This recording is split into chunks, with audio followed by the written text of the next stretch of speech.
like to my panel guests. It's not just me, you'll be pleased to hear. We've got 3 great panellists for the last hour of the presentation here. So if you'd like to come up and take a seat.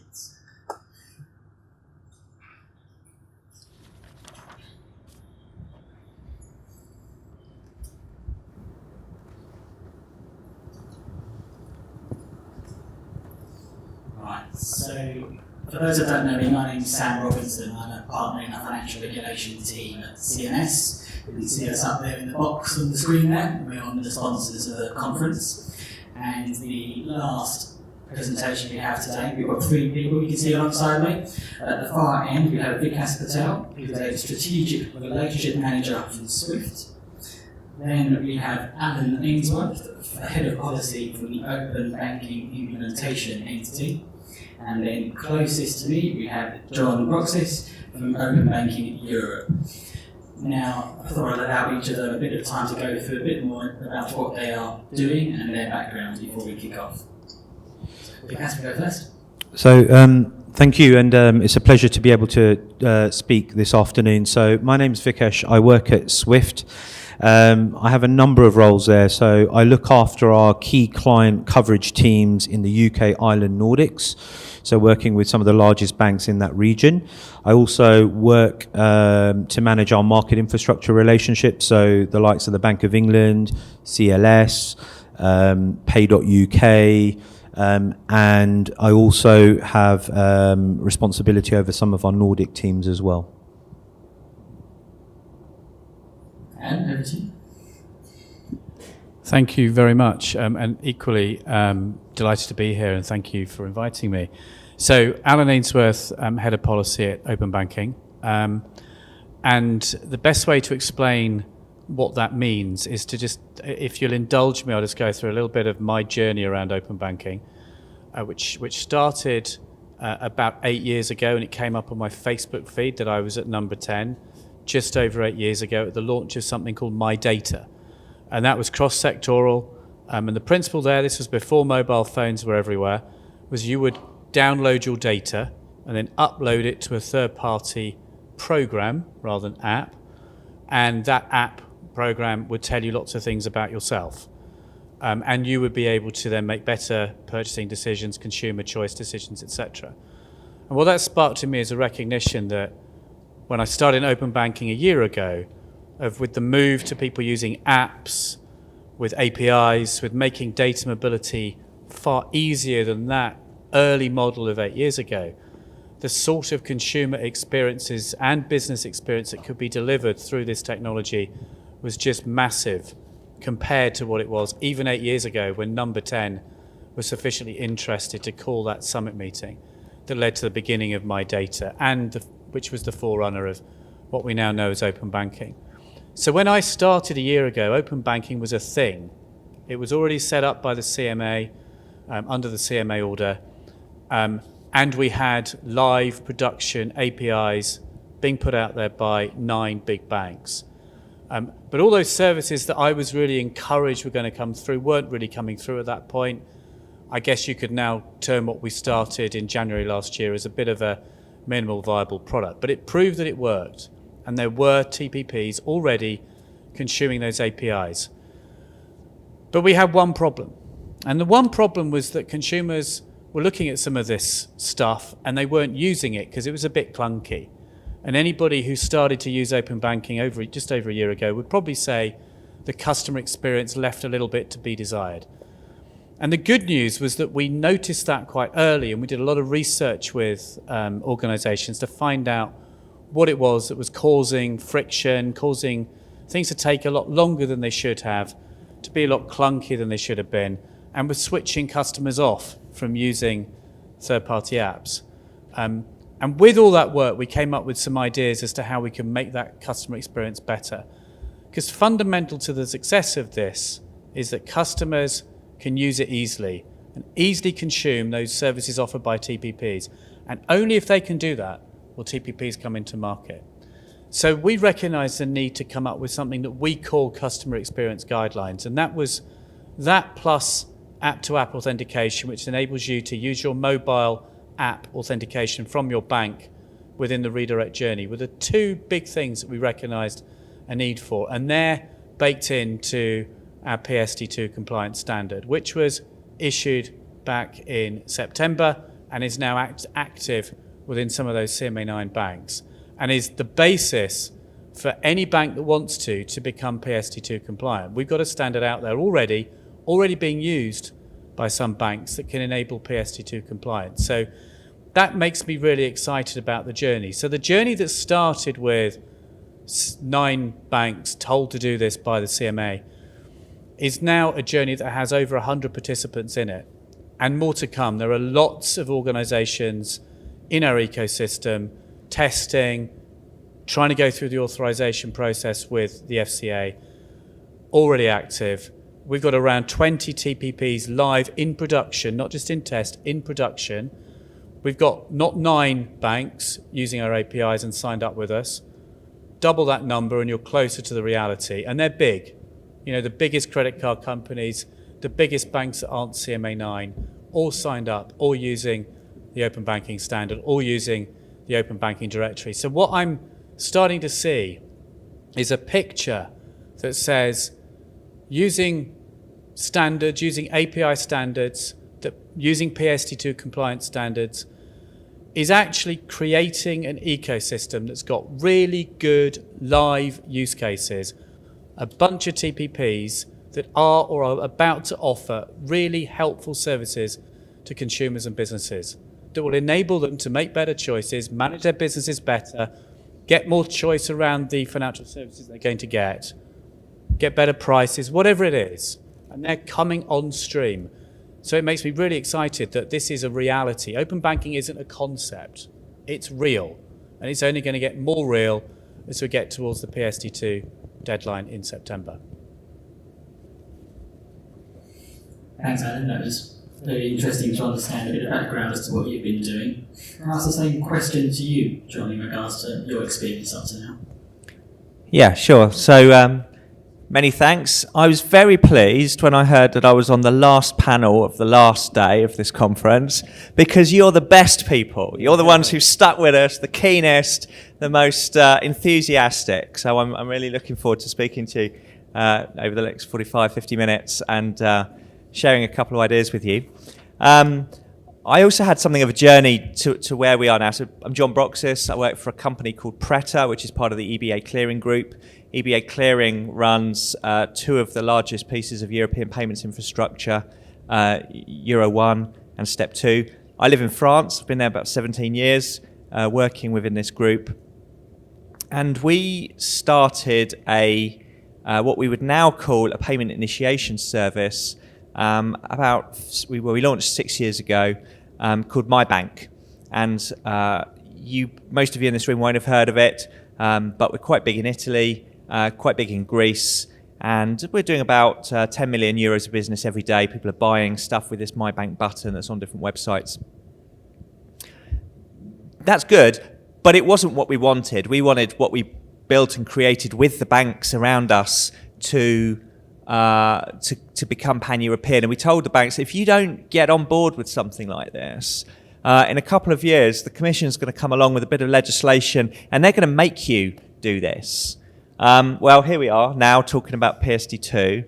And so as PSD2 came along and we saw that there were regulatory technical standards, which of course are regulatory, but they're not technical and they're not actually standards, that it was not enough just to sort of publish some legislation and let 4,000 banks kind of work it out for themselves.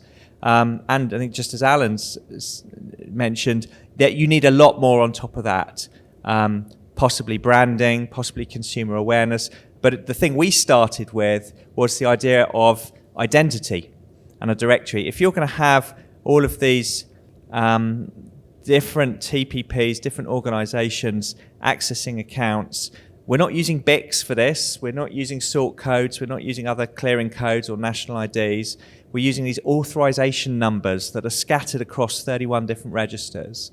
And we saw there were going to be problems there. So we went on a voyage of discovery with about 40 banks, 40 of the largest banks of Europe, the Deutsches, the HSBCs, 5 of them within the CMA 9, who signed up, who put money down to work with us at a pan-European level to create what we now call Open Banking Europe, partly as a thought leadership area, partly as a supplier of a directory.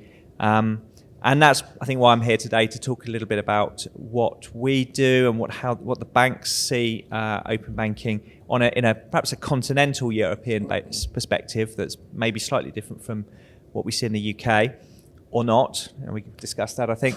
But yeah, that's my background. That's why I'm here today. Thank you for that. Now, I'd just like to pick up on a couple of points that have come up in the introductions there. The first one is in relation to registers that we mentioned then. Now, we have a number of registers that are out there. One that's been launched pretty recently. I think the press release went out yesterday or the day before for a new register. So perhaps, John, you could start by telling us a bit about that register, and then Alan can talk about the register that also exists. Okay, certainly. So yeah, we've spent 18 months building a directory, register directory, and we formally launched it on Monday. So some of you may have seen the press release on that. And the purpose of this directory is twofold. Firstly, it's to collate all of the information, all the regulatory information that's found in the 31 national competent authorities across Europe, so that the ASPSPs, the banks, can check that directory to understand the roles that a particular TPP has. We understand that we're using these EIDAS certificates to understand who somebody is, but we liken it a little bit to when you get on an aeroplane, you've got your passport, which is your certificate that's used for checking who you are, your identity, and then you've got your boarding pass that tells you, yeah, well, he's actually allowed to go into the plane, sit on seat 12B, he's going to Milan, he's got a lunch or whatever. And obviously the name on the boarding pass matches the name on the passport, and in you go. So a bit like that, we use digital certificates for checking identity, and we use our directory for checking who the banks or who the TPPs are, and are they still regulated. The second point of the directory we've created is to start holding operational information. The TPPs are increasingly concerned about transparency. I think they've kind of given up on standardization, which is a shame. But anyway, they understand there are many different APIs out there, and they would like to see what all the banks are doing without having to sort of go and look at 4,000 developer portals. Equally, the banks, when there are problems, which inevitably there will occasionally want to contact one of these TPPs, and they want to know, well, who are they actually? Where's the contact? What's the contact number? Which country are they in? How do we get hold of them? And so there's an operational aspect to that directory. It's a very thin directory. It's not doing any processing. It's simply holding regulatory information and its operational information, both parts of which more or less are publicly available, but it's providing a very clear, streamlined, machine-readable single location, which gives notifications when there are changes, which holds version histories, and which shares that information with the users, with a liability model behind it. That's our directory. An API there too, on the register? Is it an API on the register? Yeah, certainly. There's an API. So operationally, we've published. There's a GUI, so you can go in and search, of course. But it's an API. The banks who are using it will either download the whole directory and keep a local cache of it. We're not expecting they're going to be up checking our directories sort of real time for every transaction or anything. But they'll keep a local copy, and they can use the API to pull down the whole thing. They can say, give me all the changes since yesterday. Or if in a certain jurisdiction, let's say in Lithuania, the competent authority removes a TPP, we will notify the banks that has happened in real time, and the banks can then update their version of the directory through the API and keep their local cache synchronized. So it's part of a risk management system that the banks will be doing when they're doing their access checks. Thank you. And Alan, the register that your organisation has in place as well. Yeah, we had to create under the CMA order what was called a whitelist, which actually became a directory. Very similar to what's just been described, something that lists those organisations and their PST2 permission, so whether you're a PISP or an ACE or an ASPSP, and so that's all in there. What we've also got in there is a list of API endpoints for those ASPSPs, so it enables easy connectivity. When we created the whitelist, however, EIDAS didn't exist. So it did exist, but you couldn't get a certificate. So we also, as part of the trust framework, provide open banking certificates. So we enable this world to operate using certificates at the moment in advance of EIDAS coming in. So, of course, when EIDAS is the norm, which we totally expect it to become, so if you're a TPP and you have an EIDAS certificate, we will enable, that will work through our standards, and it will work so that the individual ASPSP simply onboards that EIDAS certificate for identification and then comes to our directory or another directory and checks the regulatory permission. So that's something that we've been operating ever since we started this whole thing going just over a year ago. So there's a bunch of stuff that is common to any of these directories and a bunch of stuff that we do because of the way that we were created and because of the needs of the market. There is another, and when we talked originally, you mentioned the EBA register. Now the EBA register, and if anyone is a regulatory compliance bod and tells me I get it wrong, fine, I'm not. But the EBA register is a machine-readable document, effectively, which is a combination of all the NCA registers, but only of EMIs and PIs. So there's a bit of a gap there, which I think you can instantly recognize. And of course, it's not API accessible, doesn't have all the endpoints, etc. So yes, it is a way that you can go and check whether an EMI or a PI has an authorization. It is something that a lot of people might want to check because it's there and it's available, but it doesn't have the level of functionality of some of the more automated directories that are in market. If I've got that wrong and you're from the EBA, or indeed you're another directory and I've misquoted anybody, then please tell me I've done it wrong. Yeah. Perhaps just to add to that and back up what Alan was saying, because I think I share his opinion here. That we get quite a lot of questions, say, well, why do we need your directory when the EBA is going to publish something? And we say, look, go and read the consultation document that the EBA published in December last year when they talked about the register. And they made it very clear in that document that the register they have published is for consumer transparency, and they clearly say it's not to be used for interoperability between market participants. They say that there is nothing to say in the PSD2, which is that they've built it because PSD2 tells them to build it, that if it goes down or is not available, that this should be some excuse for banks to reject payments or something like that. And when you go to that register, you will find a whole load of disclaimers saying, well, you can use this information if you like, but actually the competent authorities are the real source. So in no way do I want to be negative about what they've done, because they've done exactly the job that they said they would do, which is provide a sort of consumer transparency register. But it's not an operational directory in the sense that OBIE, the UK Open Banking, or we, Open Banking Europe, are producing for the benefit of the market players themselves. Okay, thank you. And to move on to a slightly different subject, and it's something that you've already picked up on, but fragmentation.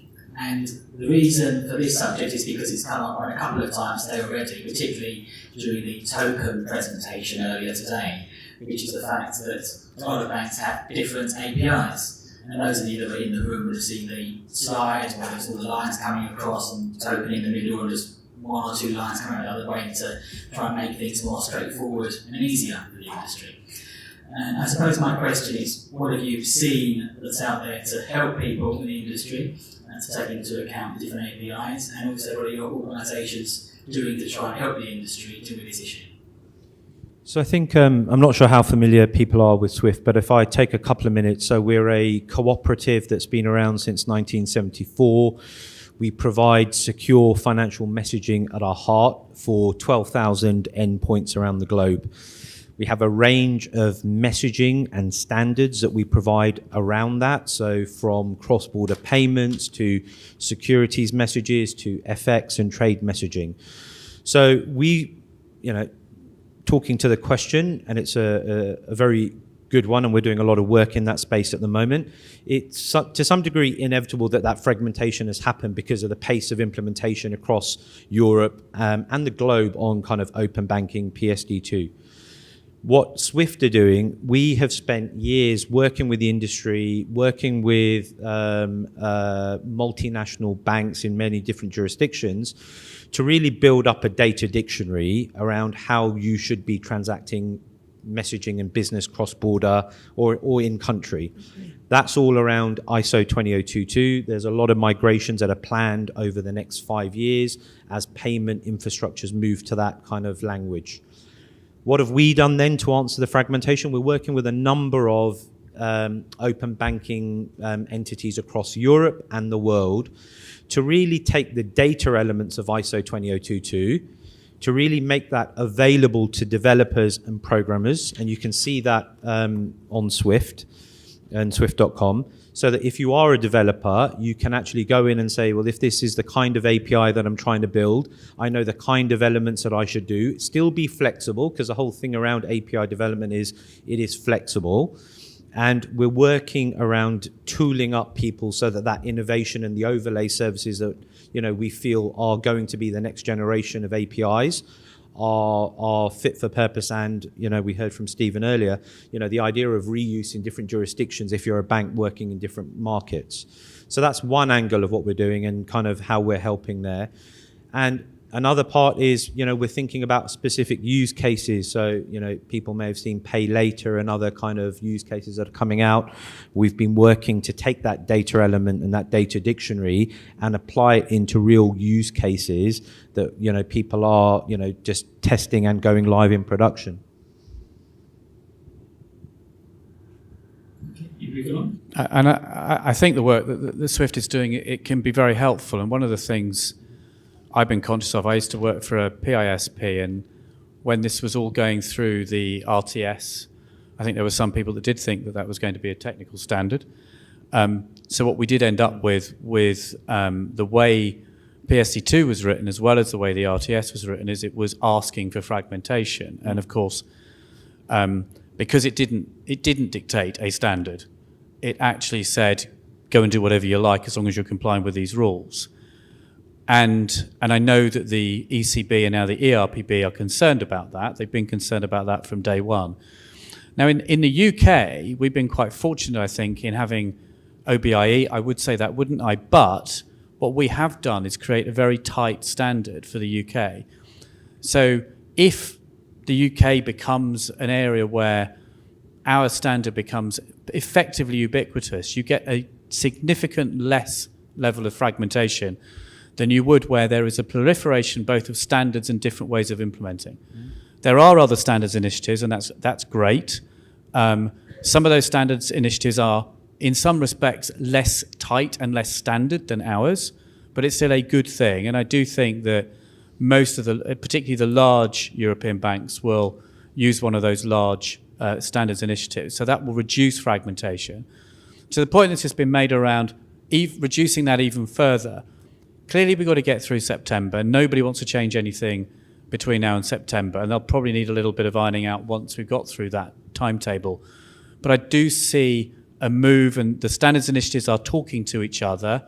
We are also talking to Swift about how we can get a level of alignment across those standards initiatives so there is less fragmentation from that point of view. So, we're a standards body. The last thing we want is fragmentation. And I do see a lot of moves afoot in Europe with the work of the ERPB in particular, but also the EBA with the API working group to try to make sure that level of fragmentation is reduced as far as it can be. But I think there's a lot of work to be done, and I think that the people at Swift can certainly help with that work. To put my turn in, I think the first thing we have to recognise is there's a bit of a paradox at the beginning here. PSD2 tells every single bank that they must take their business functionality that they display on the website and then turn it into an API. Now, because every single bank has got different business functionality to every other bank, you're going to have different APIs to some level, and that's unavoidable. So unless we're talking about standardizing the entire way that all of banking is done, there will always be a level of difference between the banks. I think that's the first thing. I think the second thing is that possibly we're lucky to only have about 7 or 8 standardization initiatives. There's not one, which is a shame in some ways. But okay, so we have UK, we have Berlin Group, which is probably the biggest across many communities as a standardization initiative. STET in France, Portugal's doing one. Italy's kind of doing one. There's certainly a Czech standard. There's certainly a Slovakian standard. And this is a headache for the banks as well. And if you go to Erste Bank's developer portal, you certainly drop into, well, is it Erste Bank Czechia? Is it Erste Bank Slovakia? Is it Erste Bank Austria? And one of them's using the Czech standard, one of them's using the Slovakian standard, one of them's using the Berlin Group standard. Now, is this the perfect world? Maybe not. I fully agree with Alan. I'm going to agree with 2 things with Alan here. Firstly, probably that the UK standard is the best in terms of the tightest. I'm not an expert in all the standards, but you know, they've taken a very clear set of functionality and really made it a standard. A lot of the standards are not actually standards; they're kind of frameworks. Mm-hmm. So, you know, I think that's interesting. But yeah, they are talking together. There is an evolution that will happen, and I see PSD2 access to account as a sort of 5-year journey, mm-hmm. and we're perhaps 18 months into that journey. So there's a lot of time left for other standardization to happen. I think the only other thing I would say is that I would like to see a split between standardizing the fields that we use, and we're all using ISO 28022, by the way, so this is already nice. It's not complete chaos fragmentation out there, but I would like to see a different focus on standardizing the security model that is used for the different APIs. Are we all signing payloads? Are we not signing payloads? How are we signing payloads? Are we all using the QAC and the QSeal, or just one or just the other? What's the story here? There's no reason why we should come up with different results on that one. But it is a work in progress. I think it is going well. And in the meantime, rather than between now and September going for standardization, we have to accept where we are and try and go for transparency. So can I give people at least a good list of who's doing what and what it's going to look like, so people can make decisions about where to focus and where to put their energies, rather than trying to have to work everything out from scratch each time. And John, you mentioned there's 7 or 8 different types of standards in the EU alone. One of the presentations earlier mentioned that there's around 31 or so global initiatives in open banking. I wonder whether anyone's had any experience of any of the other initiatives and can compare them to what's going on in Europe. Is the UK still the best, for example, in regards to any other? I'm always a bit nervous about saying what's the best. You know, we've built ours with a lot of consultation with a lot of different organisations, lots of TPPs in the room, lots of ASPSPs, both banks and non-banks, consumer representatives, business representatives. What we'd like to think is we've built a standard that's fit for purpose for delivering what we're setting out to deliver. And of course, other countries, and you mentioned other countries, we talk to a lot of embryonic initiatives like ours in other countries, and we'll develop ones. We have a good idea of the differences, and some of them start with a very different start point. They don't start with CMA order or PSD2 quite clearly. They start with we quite like a bit of that and a bit of that and a bit of that. So if you think of, probably the best known is the Australian initiative around the consumer data right. That doesn't have PIS, but it's a much bigger suite of potentially around AIS, because it's not limited in its scope to payment accounts. And of course, if we were to develop what we've developed today, knowing what we know today, I doubt that we would limit our scope to just payment accounts. We heard from RBS earlier that they would be thinking about open finance rather than open payment accounts, which, even when you think about it from that perspective, sounds like a rather bizarre starting point. But we are where we are, and there are a lot of conversations by people involved in this globally as well as within Europe to see how we can learn from one another and see how we can evolve. And I'm totally with John around the timetable here, how we can evolve from where we are today, which is a little bit about regulatory compliance, to meeting the needs of consumers and businesses to provide or get and obtain great products and services from those third-party fintechs. And if we think about what we're trying to deliver, we should end up in a pretty good place, but it will take a bit of time. Okay, so you're right, we are where we are at the moment, and where we are is April, with September looming and not far in the distance. So I suppose my question is, how far do you think the industry is progressing in relation to the September deadline, so to speak? Do you think everyone is moving as they would like to and are prepared for September, based on your experience of what's going on?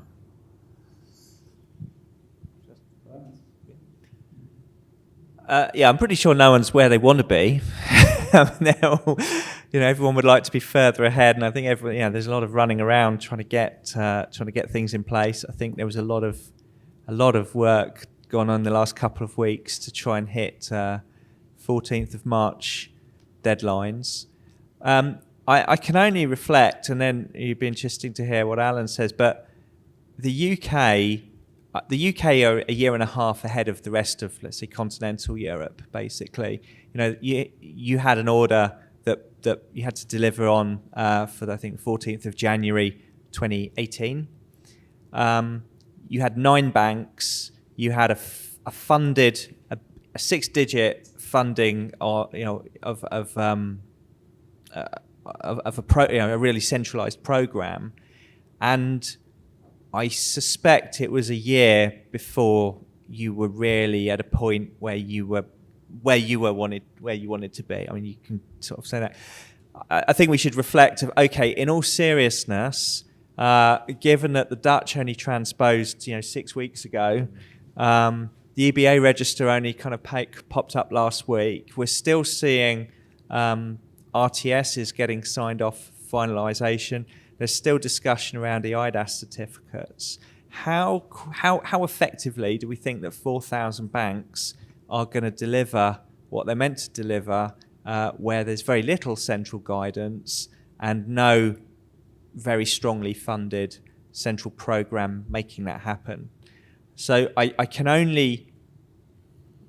optimistic about all this stuff because I see it's a 5-year marathon. It's not it is just what it is, and we're doing the first lap or whatever metaphor you want to use.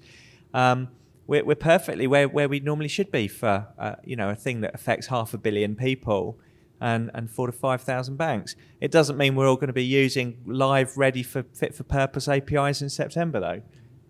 It will take longer than that, and I think the reflections and what we see, and also what we heard from the TPPs and their experiences coming out of the UK experience, is something that we on the European side should really try and learn from. But I think I'd echo a lot of what was just said in terms of the advantage the UK has got as opposed to the rest of continental Europe from the perspective of having that CMA order, having that impetus, having that funding, having the existence of OBIE. And I hope that there's a lot that can be learned by other countries from our experience that can, there are learnings from what we've done. I think if we had our time again, we could have done it quicker. We could have done it, at less cost, because we know now what we didn't do right at the beginning. And there may be lessons there for other European countries and indeed for other countries looking to do something very similar. But from a purely UK perspective and from an open banking perspective, I feel quite confident that we're probably in the middle of this journey, right? So we've got our 9 banks on board. They're already on version 2. Many of them are on version 3 of our standard, which is the PSD2 compliance standard. I could say version 3.1.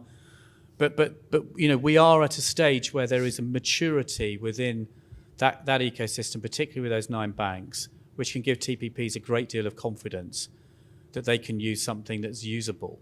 There's still a way to go on some of that as we get between now and September, because there are further changes to be made. Given that we're live in production with real customers using our standard, it's really important that we don't get organizations turning off the switch for a bit while they migrate to version 3.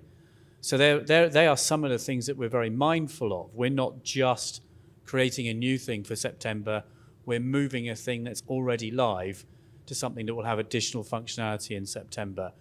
But I think as we get customer experience much, much better, as we get performance and availability much better too, and as we get more and more TPPs live in production, using that functionality that enables all of the PSD2 functionality, we'll actually have something that's pretty damn good, actually. And I'm pretty confident that as we get past the September deadline, towards the end of this year and into even next year, we'll have a very vibrant ecosystem with some excellent products out there for consumers and businesses to use. So yeah, I mean, I agree with what's been said already, and from talking to customers around Europe, UK, Ireland, Nordics, I think the sentiment is get to September, get your foundational elements geared. A lot of customers are thinking very deeply around how they're building out their compliance and their API gateways and various other things that they can then think forward to the kind of insight-led development of products and services, how some of that data could be kind of lead to that, as we've heard before, lead to better customer experiences, better products and services. So I think a lot of that thinking is happening now. It's a hard slog to get through that.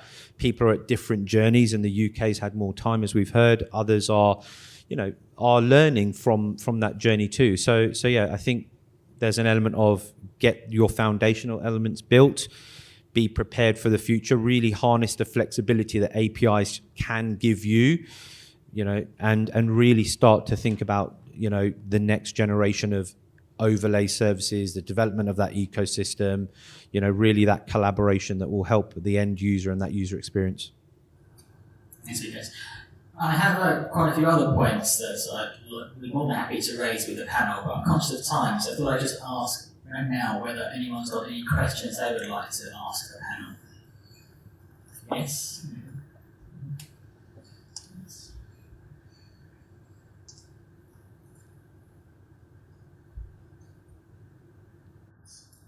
Hi, Paul Graham from MasterCard. So there's a lot of stuff going on about opening up access for TPPs for everyone's data. What guidelines or policing procedures or audit procedures are being put in place to control the data once it has been given to third parties? So I'm thinking more to do with, it's going to be a bit like Wild West to start with. A lot of new companies are going to be coming in, getting e-money licenses reasonably straightforwardly, and then failing as organizations. What happens to, how are we going to keep on top of cleaning it all up again after the event?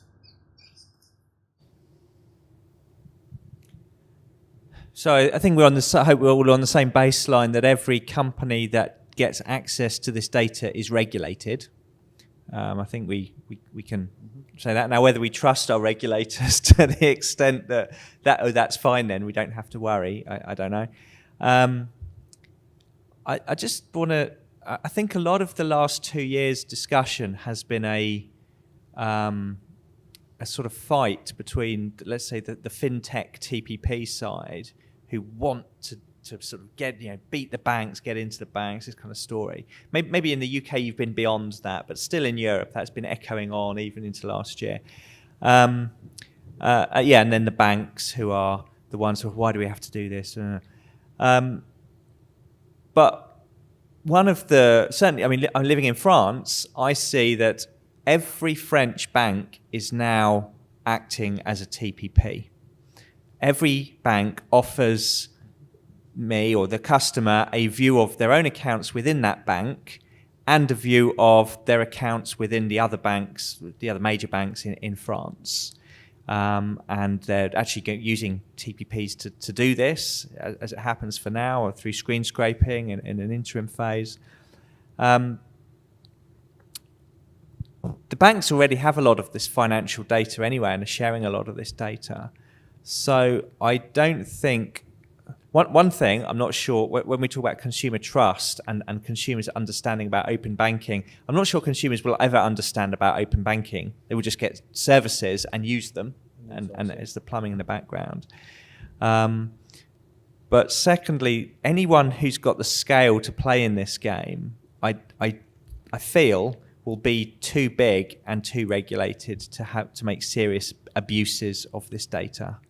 It's just too much involved. But it's a risk. It's a risk, we know, and probably we'll be sitting here in 5 years working how to patch some of the stupid mistakes we made, back in 2019. But that's not a reason not to move now to do something, I think. Yeah, I mean, I guess if where we are today is that there are screen scrapers, albeit now they should be regulated, but not before. Who are already getting data using your credentials, including the French banks that have been mentioned. And so it's a lot more secure using an API than it was before. Because it's an API, and I agree with you around harmonization around security profile, and we use a global security profile as part of our standard. It's not something that we've created, although we've participated in its creation. So APIs are more secure than what was going on before anyway. And I often think of my example is when I get a mortgage, I go to a mortgage broker and they say, can I have your bank statements, please?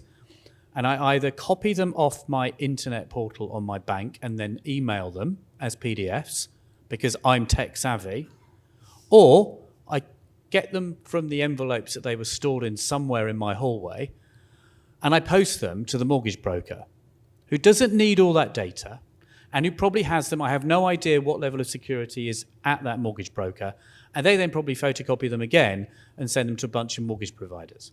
That doesn't feel particularly safe to me. So what we're creating is a way of creating a secure way of getting only the data that needs to go across to that regulated third party. It doesn't mean I'm in any way complacent about the data risk.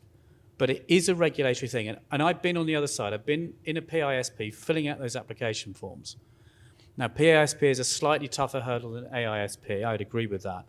But it's not easy to get that regulatory permission, I can assure you. And I know we're talking, the FCA will talk about the number of authorizations that are still in the pipeline. That's because this is not an easy process to go through, quite rightly, because it is about whether you are trusting of that organization to provide an AISP service. And then there is GDPR, and those organizations, all of those organizations in that ecosystem, have got to comply with GDPR. So have we got the right framework? I don't know. Have we created a framework to try to give the consumers trust? Yes, I think we have. Now, we will always learn from experience. There is always more that can be done. And we are thinking internally about, is there a layer that we need to add on top of that around data security, data consents, data purpose, onward sharing, all those kind of things. That's something we are looking at very seriously. But at the moment, there is a regulatory construct which is much better than what it replaced.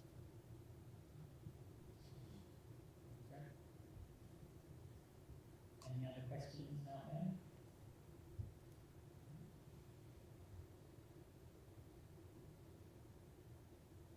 Hi there.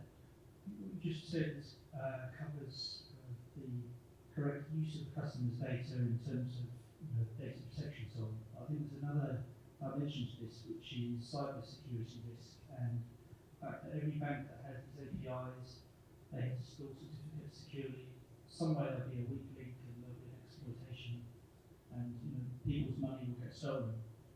And I'd like to understand what kind of steps being taken to make sure that robust and best practice security has been applied behind the scenes to make sure that minimises the likelihood of those sorts of things happening. It's not really a question, it's more an observation. Yeah, and just to reflect on that, and Swift, with our 12,000 kind of customers or endpoints, we embarked on a program 2 years ago called the Customer Security Program. And there we went out. A number of you may well kind of know what that feels like from your own work there, but that was very much around introducing a baseline level of security with some kind of advisory and mandatory controls that you should put in to your estate for things like segregation, multi-factor authentication, various other things like that. We have been talking, as we've been talking to kind of various bodies around Europe, the Berlin Group, STET and others, around that framework, that best practice that's been adopted globally and has been kind of refreshed with the community. So I think it's a really well made point, and I think it is using best practice. And the other side of it is the actual sharing, right? The actual sharing of potential vulnerabilities, attacks, threat vectors, and all of that. And there are ways globally to do that, but Swift have kind of various kind of ISAC portals that are readily available as well. I've got a couple of reflections on that as well. I mean, the banks and the industry is today sending massive amounts of money between each other in systems. Swift run the networks in many cases. As I say, EBA clearing runs 2 systems, mild system step 2 and Euro 1. We do €1 trillion every week going through those, and we're regulated as system owners. And at the same time, the banks have channels going into them with corporate payroll information and many different channels. Much of this is not new. The security methods are not new. I think we have good security tools in the box, and I think that EIDAS is actually a very good piece of legislation in that one of the weak points has always been I know how to secure something as well as we can secure it on this planet at this point in time in terms of say TLS encryption or whatever. But if the certificates you're using have been created by somebody bogus, it's worth nothing. And the EIDAS framework does create a trust framework for the issuers of the certificates.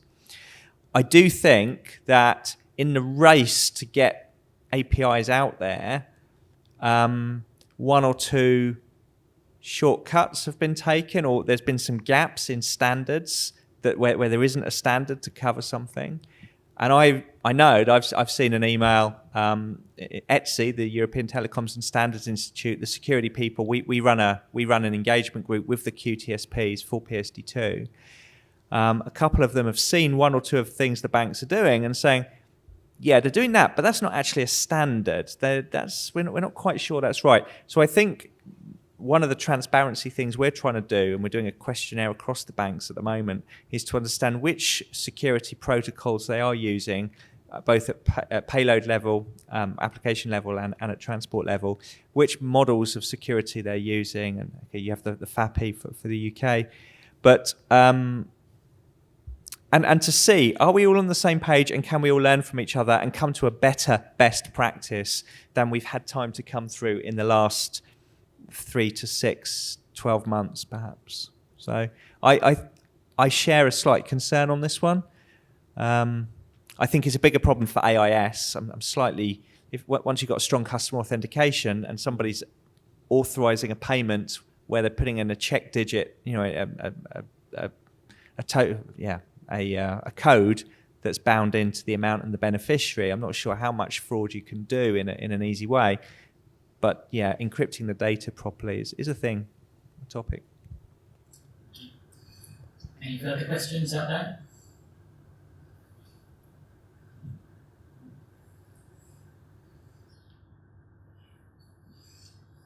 I'm Max Franklinland. I asked this to Caroline from Barclays yesterday, but from a more commercial perspective. So I'd like to see what you guys think from a central perspective. After you published your standard, do you think that you could have done more from your central role in convening the banks and making sure that the standard was used in a standardised way?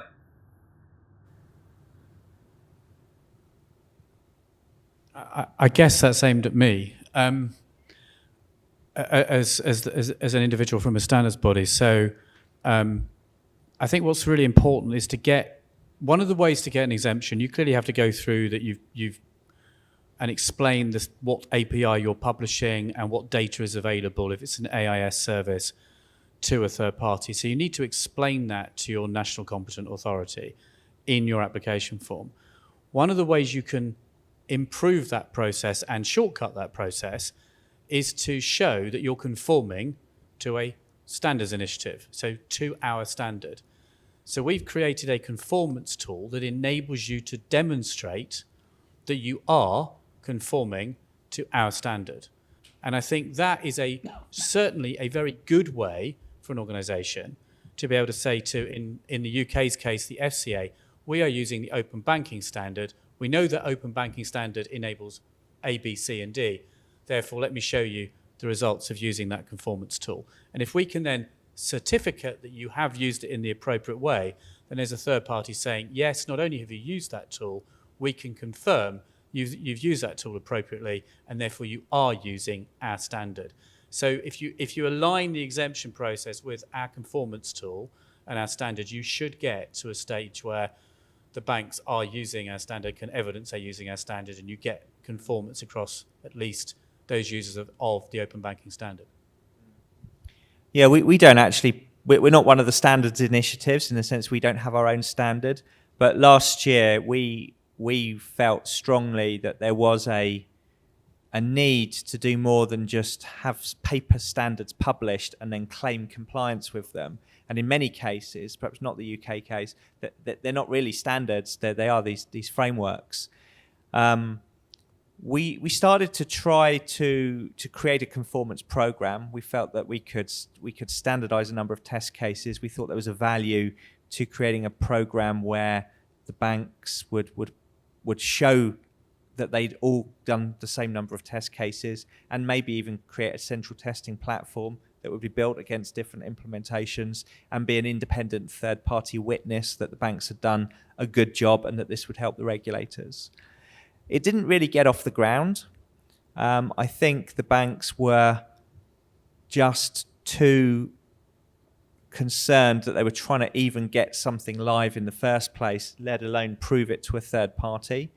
I think the UK would have wished to have done what they've done now. If they'd have done that before they went live, I think everybody's life would have been easier in the UK. But again, probably through time pressures, whatever, they didn't get there. Now they've got it. I think now we all see it's much more clear the benefit of having central test programs of some sort. But in the end, it's up to the banks to conform, and they, we can help provide tools, but they have to choose to then use those tools or want to use those tools. Yeah.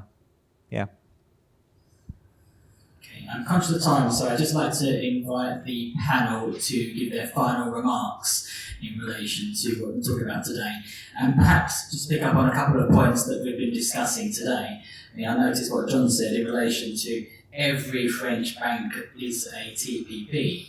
And earlier on today we had a conversation to do with the Coots bill paying app as well. So my question and a kind of final remark is, where do you think we'll go from here in regards to the ecosystem and the models, and in particular moving from a more compliance-driven framework to a more commercial-driven framework? If we fast forward a year, 2, maybe 3, where do you see us going? Maybe Vikas can start with that one. So, I think it's an exciting time. If you put aside the pain that people are going through at the moment, already customers that I speak to are talking about insight-led products and services, right? Now, notwithstanding the importance of some of the questions that the audience have asked around trust and security and access to data and permissioning of that, if you think about the opportunity of building out ecosystems where, you could have use cases such as, you're paying rent, third-party providers might say, right, okay, I can see you're paying £600 rent. 2 things. Did you know that you could save money by rental properties in this area? And here is a list of potential estate agents through to, did you know you could actually, for that price, get a mortgage of this rate? And actually, should you choose, go in and actually own that property? That ecosystem, insight-led kind of products and services is an exciting concept. I think you're going to see a lot more platforms kind of emerge. And, last week in the Nordics, there was a lot of talk around kind of platform economics and where would banks actually plug in, right? Would corporates have their own platforms that you plug in, you bring your customer base and you kind of provide those insights there? Where are the users that you're connecting up to the developers, and how is that all going to be kind of shaping out? So I think it's going to be a really exciting time, a lot of innovative overlay services that should emerge from the fact that, this data is available. And naturally, I think that we will move into that standards kind of area.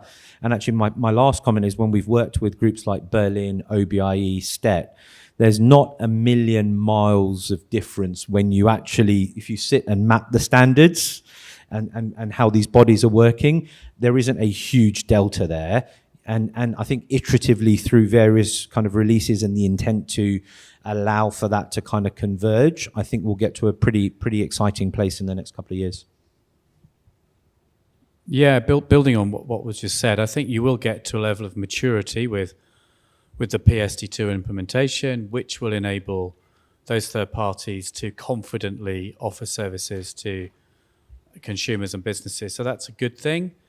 I think we'll also have a better understanding of what's missing in the not too distant future, particularly in the UK, both in terms of functionality and in terms of maybe consumer segments and business segments that are underserved. We can start to address some of those issues in time. But I see this as the beginning. I think I said earlier, we're at the middle of this journey. I certainly see that what we've built can be a blueprint for further financial services products, but not only financial services products. I also see this as a blueprint for consented, secure access to data more broadly. Now, whether that's us getting involved in that or other organizations getting involved in that, I don't know.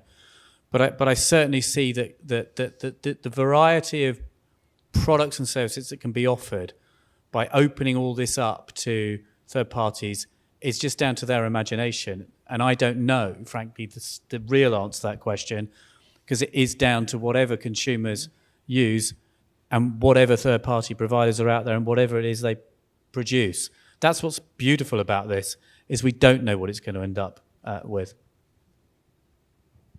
Yeah, I fully agree with that excitement of not knowing. But actually, I got excited 2 or 3 years ago when I downloaded the Linkso app, and Linkso is one of these account aggregators. And suddenly, for the first time every morning, I was getting a little pop-up on my phone telling me how much money I had in my bank account. And it really brought me closer to my money in a way that, well, it wasn't really revolutionary, but it was quite a significant thing. It surprised me how significant such a small little thing was. So that's, change is already happening, I guess, is what I'm saying as a result. The other change that I think is very exciting is for 15 or 20 years, forever, people in banks have come up with great ideas of new services, and they've been told by the compliance officers, no, we wouldn't be allowed to do that. It's never going to happen. Now they're saying, well, hang on, these guys are regulated over there and they're doing it. Why can't we? And suddenly they're allowed to. All right, well, why don't we give it a try?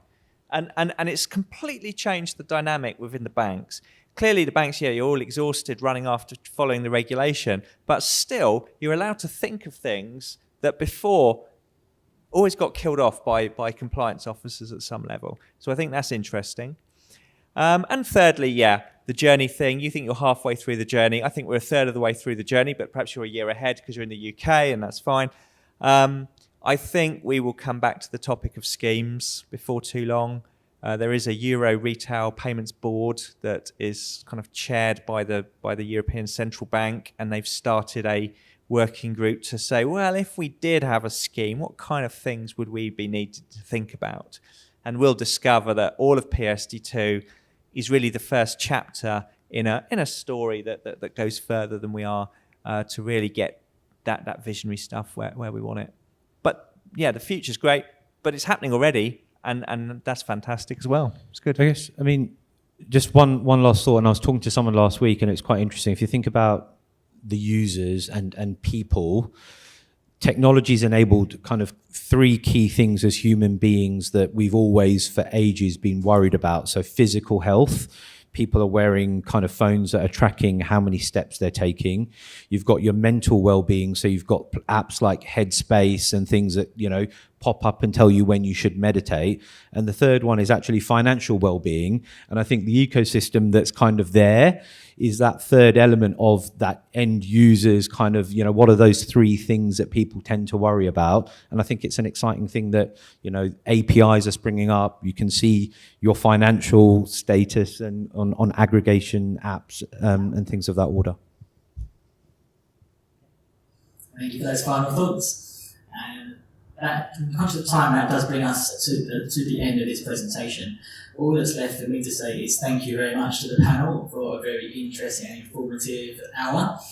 It's very helpful from my perspective, and I'm sure the audience was useful as well. So thank you very much, and I hope you enjoyed the conference.